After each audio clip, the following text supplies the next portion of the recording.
C'est quand même une figure majeure de l'histoire de la photographie. Et on parle souvent d'Arnold Newman comme du pionnier du portrait environnemental. Et il n'aimait d'ailleurs pas trop cette étiquette.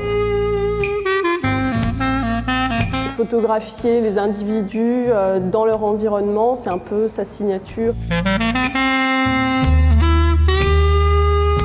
Il a commencé par faire des études en art et puis il a dû arrêter pour des raisons financières et donc après il a commencé à travailler dans un studio de portrait, donc avec le portrait assez classique, avec des fonds. Et donc à ce moment-là, il a décidé de prendre son appareil photo, de sortir du studio et de photographier des gens dans leur environnement, hors studio.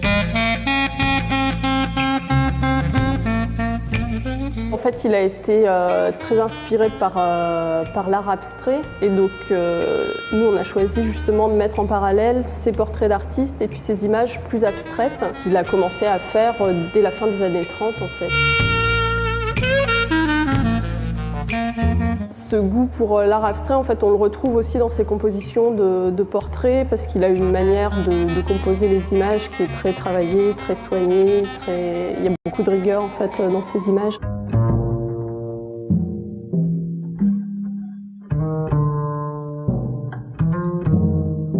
Dans les années 80, il a fait des vues d'intérieur et c'est vrai que ces compositions, c'est des vues très frontales et ça pourrait être effectivement un tableau de Mondrian.